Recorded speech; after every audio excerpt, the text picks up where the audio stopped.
Okay, so it does feel a little weird. Okay, I'm gonna be 100% honest with you. It does feel a little weird that in 2025, okay, and I'm only 38 years old, so I'm pretty sure this conversation has been had way before me. But it does feel a little like a waste of time to talk to other grown individuals about using slur words. Okay, and once again, I'm not an English major. If you had an English teacher watch my videos, they'd probably be real disappointed, okay? And hey, I take all accountability of that, okay? But growing up, I would use certain words. The R word, the R word, the F word. I used to say that as a kid. That was just what people said, so I said it myself. But then as you get older, you're like, hey, that's not an appropriate word to use. You don't want to do that. And it's not like it's hurting yourself, but it's just having a baseline respect for other people. I mean, like respect me, respect you. I mean, it feels like I'm the only one who was taught that. Respect other people. You may not understand, you may not care, but other people do care about the words that you use. And words are powerful. Words will literally have millions of people killed. Words are powerful. I have this tattoo on my neck. Probably can't see it, but it says life and death are in the power of the words, of your words. So be careful. So if you are too slow to understand that, then this may not be the conversation for you. But of course, in context, if you're an actor and you got to say the N word because you're playing that role or that part in a movie, sure, I'm not gonna be like, oh my God, send them to jail. No, within context, if you're reading a book for a study or whatever the case is, okay, got you. But if you're just using it for fun, what are you doing with your life? Grow the hell up. And to put this into context, before we get into Marc Lamont Hill debating Piers Morgan and some other clowns on there, in the UK, a single mother of 4 was assaulted. Yet while her attacker faced no charges, which is a whole conversation on its own, still really couldn't find a reason why, but she was prosecuted for a hate crime simply because she referred to him with a homophobic slur, the F word, in a private text message. A case that sparked outrage and fueled claims that Britain now punishes words more harshly than actual violence. Now, once again, I couldn't find a reason why the guy was let off the hook or why he wasn't prosecuted. So if somebody can let me know, hey, educate me. That's a whole nother subject. To answer a lot of people's question, no, I don't think, unless there's something I don't know about the story, I just learned about it today, but you shouldn't go to jail for using your words. Simple. But if there is consequences to your words, then hell, you reap what you sow. You got to be careful of the words that you use. I think that's pretty simple. I think people can understand that. Slurs are dangerous because they dehumanize people, reinforce harmful stereotypes, and can escalate conflict or violence by targeting someone's identity. It's a history. And I know you understand this. I shouldn't have to go into the history and try to convince you that using slur words is a bad thing. And if you don't understand that, then once again, this is not the conversation for you. Go watch Sesame Street or something, which is a good show. So, but let's go ahead and get into the video. It's actually, and if you guys seen this video, I was going to play the beginning of this where Piers Morgan shows his conversation with Tucker Carlson using the F word. I was going to show it. But before starting this live stream, I chose not to because one, there's no substance in it. And it is very disrespectful. Like, I get secondhand disrespectful from hearing that conversation. So I don't want to put my community through that hardship. Like it's no substance. It's not going to move the needle anything. But if you want to hear what they said, go to this video and watch it. And trust me, I'll say this, Tucker Carlson is a piece of shit. That simple. Like he can go trip on something very sharp, okay? So, but let's start this conversation with Mr. Marc Lamont Hill. This guy right here is pretty cool, but of course, these two over here, I don't know what the hell they doing, but I'm not even surprised. So the idea here is, I guess you could get SA'd, and if you call your assailant the quote F slur, you go to jail, right? Some country you got there. By the way, let's point this out, that progressives have for years, as these guys say, hey, we don't want to put in hate speech laws and have people arrested and this and that. They've been doing the same type of stuff for years. They do depersoning, debanking, deplatforming, keeping people away from their cash. If you touch on any issues that they don't like, they've been doing that for years to conservatives. So they're doing the exact same thing that the government over there is doing. They're just using the private marketplace to do it. So once again, I kind of do agree with them. If you decide to use words, if you decide to say things, which you do have the right, you don't have the right to avoid the consequences. If you live in a glass house, you shouldn't be throwing rocks, right? If you got a glass jaw, you should watch your mouth, right? I'm just saying, this is what my mama done taught me. But okay, got you, oh my God, liberals, okay, got you. What they do is they will go on these massive campaigns to deperson a human being from society because they have wrongthink, or they say a word that makes somebody else upsetty spaghetti, right? That's what they do.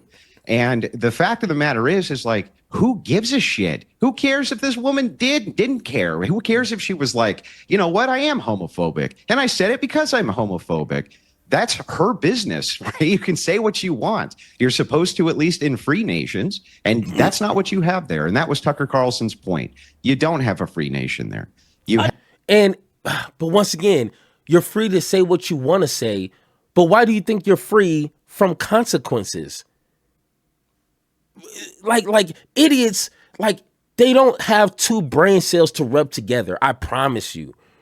Like, why? Yeah, say it with your chest. But if somebody punch you in your chest, I don't want to hear you crying about it. If you lose your job for being hateful, I don't want to hear you crying about it. But okay. Out of interest, Andrew, hang on, Mark. Out of interest, Andrew, would you use that word? Sure, you use it all the time. It's one of the best ways to describe friends. Right? Would you use it? Would you use it on a show like this? It's not meant to be. Look, it's not meant to be. Can I say it? Would you say it? I mean, would you normally use a word like that? Well, I wouldn't say it for the purposes of TOS, but I mean, if I was allowed to, sure, it's one of my favorite words to say. There's nothing wrong with the word. What happens is this. This word is not even being used as a homophobic slur, and it hasn't since I was a kid, okay? That's the truth. People call each other this all the time. For literally for fun, just because it's fun. You'll go, you like run into a buddy of yours. What's up, F slur? Right? You don't care, and you give each other. I don't think that's true, though. It is true. Look, I think. Hey, trust me. 38 years old, been in high school, been on football teams. I have never walked up or had anyone ever walk up to me and just say, "Hey, F word." What kind of friends do you have? I mean, back when I was younger in high school, where I grew up at, if you call somebody that word, you better be ready to fight. I done seen people fight for less than that. Okay? So I don't know what weird stuff these people be doing, but if you call me that, we gonna be fighting. I ain't gonna think that it's like some sort of buddy word. So, but once again, when you're a Republican and you're trying to defend the undefensible, you sound weird like this. You sound like a weirdo. And he's like, I'm a weirdo. Like, bro, that's not cute. You're not cool. You're a weirdo. Stop doing that. Be an adult. Be a grown up. Act your age, not your shoe size. But okay, whatever. If you ask gay people, they will tell you it is often used in a derogatory way and offensive way intended to demean them. And it's done all the time. I don't think we can dispute that. But you know what? Everything. You can use any word as derogatory if you want to, or you can use words and they're not derogatory. It depends on the context. And we're social creatures. I'm tired of people acting like socially everybody's retarded. We know that there's context for words. And when you say in proper context, this word to buddies and people in this, whatever, it's not a problem socially, and it never has been. And Mark might shake his head, but I bet you in high school, he was calling half of his friends that word, and they were probably calling it to him back. Why? Because it's funny. That's why it's funny. And were you Mark Lamont Hill? So here's, was I? No, but you've never used any derogatory term at school about anyone as a joke? You're asking a different question now. Then okay, well, now you're asking a different question. His question was that. Again, the answer to the first question is no, I didn't use the F word in high school as he alleged. Second question is, have I ever used an offensive term? Absolutely. When I was a child, but as an adult, I like to think that I've grown beyond using the words that I used as a child. Hey, once again, I know this is weird, but round of applause for Marc Lamont Hill saying that he grew up. I don't think this guy understands that concept. Just because you done X, Y, and Z when you were a kid doesn't mean you should be doing that now. Where's your sense of, I don't know, adulthood, being accountable, growing up, evolving into a better person? Damn, man, I'm pretty sure when you was a kid, you was peeing in the bed, picking your nose. You still doing that? You little weirdo? But no, I mean, when I was like, no, that's the argument. That's the argument of a person who is stuck on stupid. And this guy right here, I don't even know his name. Honestly, could care less. This guy is a waste of time. A waste of time. So whoever listens to this guy is just as special. And I agree that social context matters. And I agree that we should always consider social context. We live in a society where gay people are still abused, where gay people are still slandered, where gay people are still physically assaulted, where gay people are marginalized. And that F word is used very often to do, and it's often accompanied by harm. And so if we know that, I agree, when you walk up to your friend and give him a high five and use that word, you may not be attempting to smuggle in homophobia. I don't think you are. But what I'm saying is we're normalizing a word that still accompanies harm and still kind of normalizes what we do and how we treat as a society, LGBTQI folk. And so I'm just saying, okay, why don't we pick a different word that doesn't cause all this hullabaloo? All right, the bigger issue. The problem is like, because they're not as fun. And the reason is, the more that you try to make these pushback. Oh my God. Once again, Marc Lamont Hill is dropping facts, something for you to chew and think on. Put a little meat on your bones. He's giving you free protein right now. And this idiot, this guy, is sitting here saying, oh, but it's not fun. What are you talking about? You trying to have some fun? Go play Pokemon or something. Go watch a movie. Go outside and play at the park. I mean, probably not you. You probably need to stay away from kids, but I don't know. Find a hobby if you want to have fun. Why you gotta use slurs to have fun. Oh, I get it. Because you're a hateful person. Oh, silly me. I'm sorry. The joke's on me. Okay, trying to make sense of this. The joke is on me. Okay, he's a hateful person. So none of this conversation matters to a hateful person.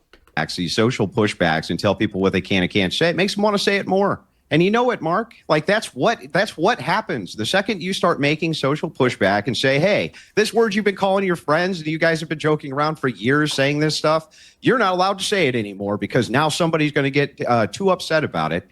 It literally gives them incentive to say it more. That's what happens. That's how social context actually works. But that's not what I'm saying. You know, if you guys wouldn't make a big deal out of it, if you guys wouldn't make, hang on, Mark, almost done.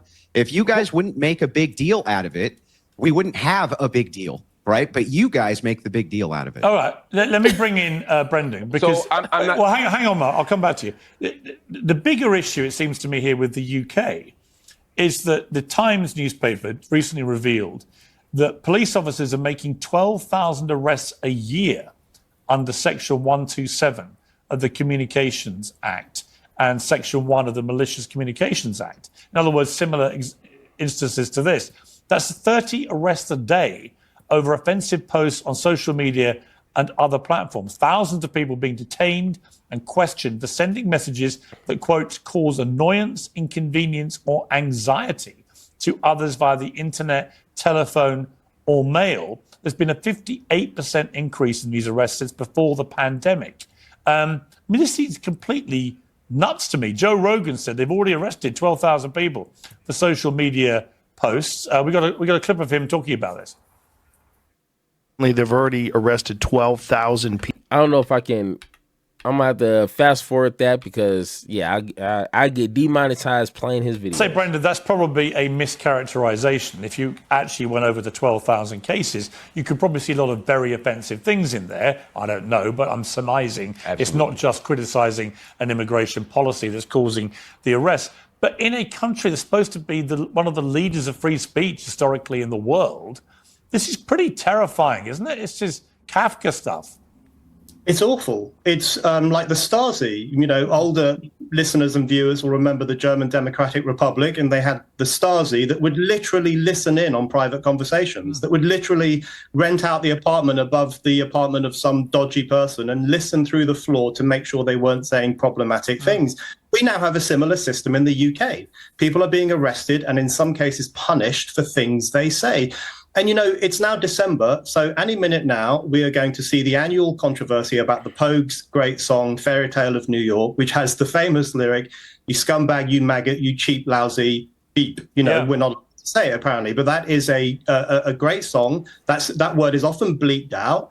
And this is another issue about these insulting words. I actually think what's most... I think Marc's expression, what he wanted to say was, it's a reason why they beeped that part of the song, that word of whatever song that you're saying, because they're aware, they're conscious of what that word means and how it targets and marginalizes and demonizes a certain group of people, which is problematic. So in order to not do that, you beep the parts. I mean, he proved he proved the guess is on point just now. But okay, hey, guy in a suit with the weird background, he's probably recording this in his mama's kitchen. I don't know, but okay, please tell us more. Most insulting to gay people, ethnic minority people, all sorts of minority groups. What's most insulting is actually censorship, because censorship infantilizes them. Censorship says to them, you are such a weak part of society that we need to institute these laws and these rules to protect you from offensive words. It's actually a reversal of the great gains of the civil rights era when we have these kinds of rules that say we must protect these poor little dears from ever hearing an offensive term. So I think these words are actually, the power of these words is less worrying to me than the power of censorship to infantilize minority groups and punish people who want to express themselves. All right, Lewis, as a poor little dear, would you like to respond? I want to start with the numbers that you just talked about, because I think there is a point where we have to look at the reality of the modern world in which we live. Yes, we all want to see more convictions for rape and murder. Those things are very hard to prove, whereas communication, we all communicate. 90% of it now is online. But why should the police be policing speech that doesn't actually incite specific violence, which is, to me, always the line. So our law you cannot cross, right? If I say to people that you live at a certain address, go around there and attack him, right? That's a clear incitement to violence against a specific individual. That's a criminal offence, and I should be arrested for that, and there should be no issue of that being a free speech issue. But if I just hate you or want to say derogatory things about you, or you do to me, that shouldn't be something that precipitates 11 police turning up at the door. Well, two things. We have protected characteristics, right? We understand that in UK law, it was only 1967 in this country it stopped being illegal to be gay. It was only in 2003 that we got rid of things like Section 28. The law has had a real hand in causing stigma and discrimination against gay people that did not disappear in 20-something years. So it's right that the law steps in and says, you know what, we've had a hand in this. We're going to step in and protect you, because it takes a preventative measure, much like the NHS, where it says, you know what, rather than treat you when you're sick, let's just prevent people from getting sick where we can. And it's the same thing here. Yes, the line is calling for violence, but if you can stop people hating on people for their individual identity, you can say you're stupid, you're an idiot, you've done this wrong, whatever. But if it's targeted, if it's hate on you because of your race, is it okay because of your sexuality, because of your religion. Why does nobody get arrested for calling Donald Trump a Nazi? Well, no, but you know what? The Nazi thing is interesting, because I do think... It's not just interesting, it's probably the most egregious thing you could possibly... Okay, so then they kind of go back and forth talking about, you know, should we be able to call Trump a Nazi? And to be honest, I don't really care about the rest of their answers, but Marc Lamont Hill gives a pretty good answer and explanation on calling someone a Nazi is different than calling someone the N-word or the F-word. You see how I'm even censoring myself? Because I don't even feel comfortable using these words. But calling someone a Nazi is like, it has a historical context, a specific historical context, and it's not a race. Nazi is not a race. Nazis is not a sexuality. It's not a religion. So it's, you know, like... the Nazi thing. What was your... You got to be a little bit smarter than a fourth grader to understand observation about that. My only point about I don't think, by the way, I don't think people should be arrested for either. But it just seems to me an extraordinary disparity between you could just casually call somebody a Nazi and compare them to Adolf Hitler, and there's no accountability. But if you use the F word in a private text, you get arrested by 11 cops. Yeah, we're in like 7 directions here, so I'm going to just try and in like 10 seconds deal with each one total. First, I agree that no one should be arrested for any of this speech. Let me say that. So this is not a defense of arresting people, because that keeps being said. I'm not defending that. I do think the Nazi piece is different, but it doesn't mean that it should be responded to differently. For example, you may say to me, Piers, because you're policing my speech around not using the F word or the N word or whatever, that you're a fascist. That would be a reasonable criticism. I think you'd be wrong, but I think that'd be a reasonable criticism. But you'd be saying that my behavior is actually similar to that of a particular thing. When people are looking at Donald Trump's behavior, it's not casual at all. They're saying the extraordinary and maybe historically unprecedented way that he is undermining American democracy is reminiscent of the Nazi regime. You may disagree. I'm not telling you to be wrong or right. You don't honestly think that. Yeah. Well, you honestly think Donald Trump is a Nazi? No, Piers, if you allow me to finish, you'd understand that I'm not saying that. Just allow me to finish the sentence. My next sentence was, it does not matter whether you agree or disagree with the claim. The point is, I'm allowed to have a political ideology. And I wouldn't make that claim, by the way. I wouldn't call Donald Trump a Nazi. But my point is it a if slur? I believe that... And I'm is it a slur against Donald Trump? No! Wow. That's my... Piers, I'm the one saying no. So it's not a slur to call somebody... It's not a slur to call somebody a Nazi, but it is a slur to use the F word about somebody who's not even gay. Explain that. No, I can't explain what you just said because that's not the point I'm making. You've recharacterized what I said. I'm to not make it sure sound what the absurd. point is you're making. What I'm saying. Allow me to finish, and you will. What I'm saying is, if you are making an analysis of somebody and you in good faith believe that their behavior, similar to if you call me a fascist, I don't think I'm a fascist, but you have a right to say that, and I wouldn't call that a slur. If my behavior is reminiscent of that, similar to the Nazi or any other argument that you make, I'm not going to call it a slur just because I disagree with you. Where it becomes different is if I'm attacking somebody for their identity. There Where you I am go. insulting somebody for their identity, that becomes a slur. And in the last example you gave, Piers, where somebody calls somebody the F word or somebody high-fives their friend, as my other colleague said, it gives them a high five and they're not even gay and they don't mean it that way. It may not be a slur, but you're still trafficking in homophobia. You're still trafficking in racism. All right, Piers, hang on. Hey, that is facts right there. Can somebody with a brain cell please argue against that? I just gave you the definition of a slur. Slur are dangerous because they dehumanize people, reinforce harmful stereotypes, and can escalate conflict or violence by targeting someone's identity. Identity. You are not embodying a Nazi. You're not born through like a Nazi gene or something. Your skin color is not Nazi. You see what I'm saying? Your sexuality is not Nazi. I know we can probably make jokes and say, hey, I think Donald Trump is, but that's not how that works. If you're acting like a Nazi, if you are peddling the same talking points, then I'm sorry. If the shoe fits, don't be mad at me. Be mad at history. You see what I'm saying? If someone is acting like a fascist, don't blame me. Look at the history. Just like when they say the woke left. Can we start saying that's a slur? You're putting a target on my back now. I feel threatened. When people say the radical left, the radical woke, isn't that a slur? So I'm just saying, when you travel down stupidity lane, then it becomes a slippery slope. And now you're looking like an idiot trying to defend something that in good faith you would not be defending, because you should understand that. But once again, you have the right to say what you want.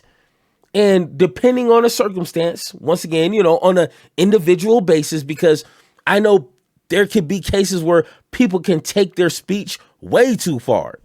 So if you need to put them in jail, hey, go ahead and handle business. But if you're online and you're calling people slurs, hey, go for it. You have the right to do that. But I don't want to hear you crying and complaining when you got to face the consequences of your own actions. Don't start looking around and blaming other people because those words came out your lips. You decided to fix your lips and to say these words. Don't blame nobody else except for yourself. And like I said, don't throw stones if you live in a glass house. And like 50 said, and if you got a glass jaw, you should watch your mouth. I think that's pretty simple, right? Yeah, let's see how you do under pressure. Yeah, I've been wanting this shit forever. I've been in the field with whatever they throw at me. Brush it off, pick myself up, moving on to the better. Hey. Yeah. Ain't no errors, baby, it's a new era. I wake up early feeling rich like I'm Kesha. I get to the paper, boy. Extra, extra.